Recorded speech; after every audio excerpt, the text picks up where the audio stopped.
Today we're going to be talking about houseplants and which ones are toxic and non-toxic to your dogs and most pets as well.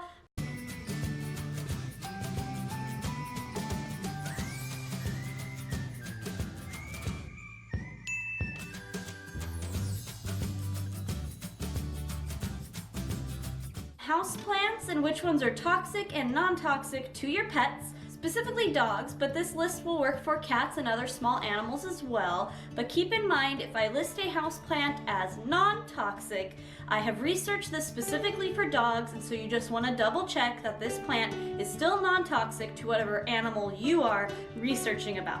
So we can go ahead and get started, because I actually stood where I have a couple of my plants. And also this, I guess, will be like a houseplant tour, because as I go around my house to show you my plants, you'll get to see them as well. So before we start, I'd like to say a couple things. One is that my dogs are not plant eaters at all. They have never taken interest in any of my houseplants. And so yes, I do have a couple of toxic plants that are on the ground, that are mouth level to the dogs, but again, they have never shown any interest, never eaten them. And my rabbit does stay in a separate room, closed off from the rest of the house, and that room does not have any live plants in it. Alright, let's go ahead and get started. We are currently in my living room, and I am standing in the corner where my TV kind of is. And so I have these two plants. This one is actually sitting on the entertainment center, and this one is hanging from the ceiling. Both of these plants are toxic. So this plant is commonly known as an elephant ear plant, and I believe scientific name is Alocasia. Sorry if I butcher any of the scientific names for any of the plants, although I really do love and adore having houseplants, and I have a lot of them. Plants are not my expertise, and so I use their common names most often. Right here we have an Alocasia, I believe, but most commonly it's known as an elephant ear plant. These can get very, very large, but currently I just have mine, as you can see, it's fairly small. These are toxic to dogs, and I know they're also toxic to cats as well. Elephant ear plants come in a wide variety, and to my knowledge, all varieties of elephant ear plants are toxic to pets. This is called a philodendron. It is known by its scientific name. There are tons of varieties, so again, just because your plant does not look exactly like this does not mean it is not a philodendron. Philodendrons can come in dark greens, silvery greens, marble pattern. They're very similar to a pothos, which we will also see. Very, very easy to take care of. They're a very common house plant. I actually really advise you to get one if you're looking into a plant, but they're toxic to dogs and cats. So you want to make sure it is up off the ground. And in any case, with any toxic plant, just keep in mind, even though it's up off the ground, if any of these leaves are to break off and fall and they land on the ground, you need to be mindful of that. So on occasion, a philodendron will lose a leaf or two. If that leaf drops on the ground, you need to pick it up and make sure your dog does not have access to that. So these are these two. I swear every video we end up on the ground somehow. So today, these are some plants that I do have lower. So this is a Dracana, I believe it's pronounced, and it's this it has a very small stem, and it has these kind of like wispy leaves that come off of it. This is a very common plant. I see it all the time year round, and unfortunately it is toxic to dogs. So again, you either want to keep this up off the ground, and even if you do, be mindful. This plant though can get very, very tall. It is almost similar to a palm plant or a cane plant. And so I would be mindful that just because you might get a small one and put it up on a stand somewhere out of reach, it's going to get taller over time. These get very tall, and so eventually mine will actually be out of this stand and on the ground and continue to grow. Next, right here, it was out of shot, but it's on the ground below that even more so, is a spider plant. The spider plants are also very, very common. I also see these year round. Sometimes you'll see them in hanging baskets, sometimes they're just in pots. These are very versatile plants. I love these. Spider plants are called so because they will have a shoot sometimes come off, and then at the end of that little like stem shoot, you have a smaller version of the plant kind of spraying out at the end, and sometimes it can look similar to a spider.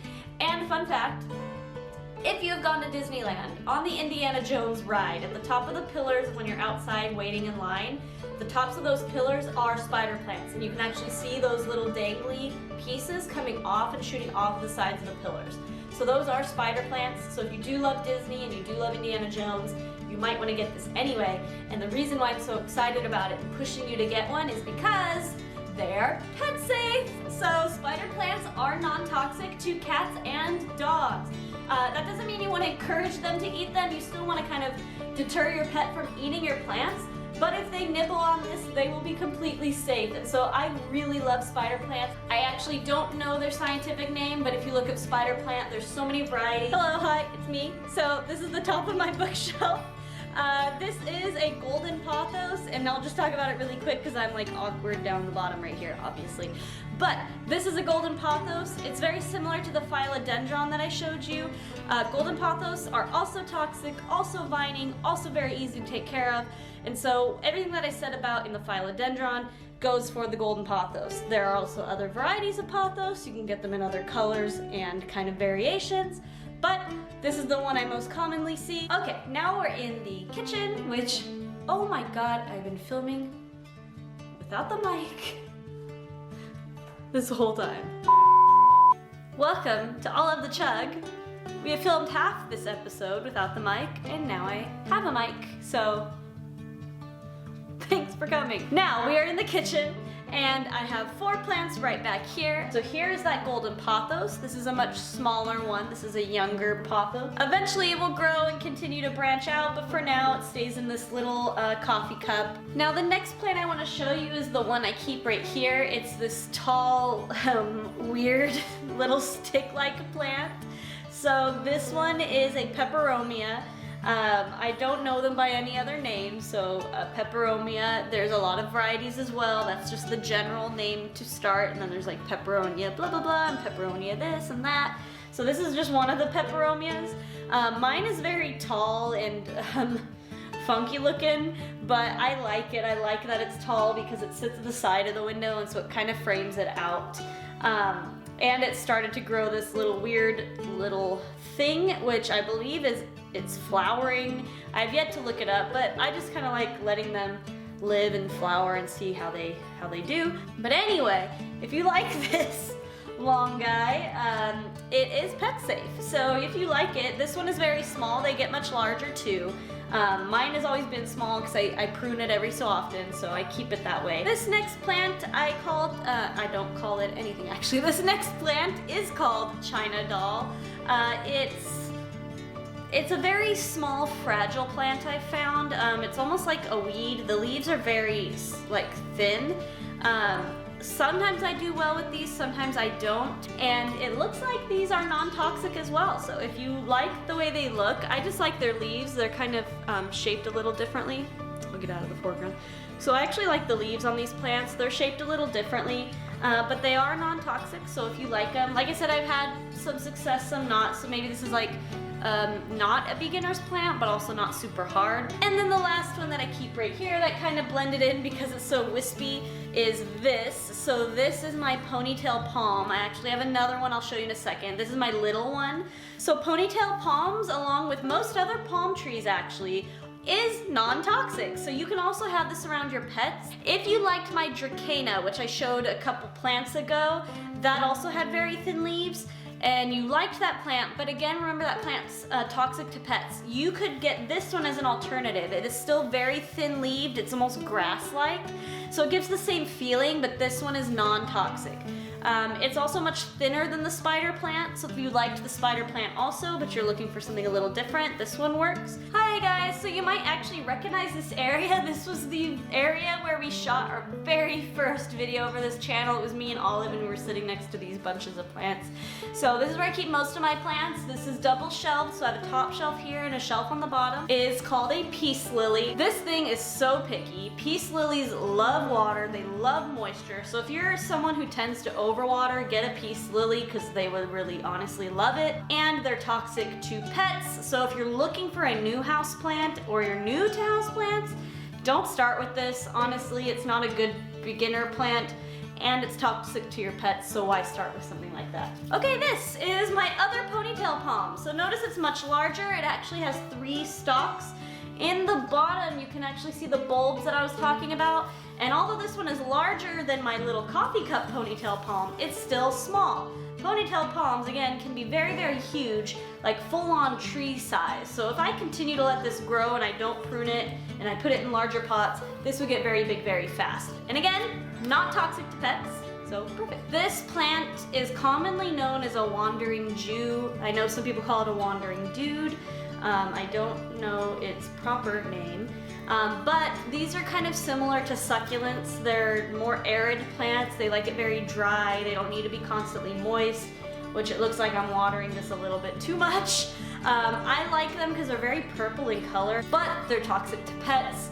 And they seem to be a little pickier, at least to me, for care. If you are a plant person, you know what this is. Everybody, I don't know why, but everybody loves and has a ZZ plant. And if you love plants and you don't have a ZZ plant, you need to get a ZZ plant. I'm telling you this, and I'll just say it right away, these are toxic to pets, so if you don't have a place that's up out of the way to put your ZZ plant, don't get one.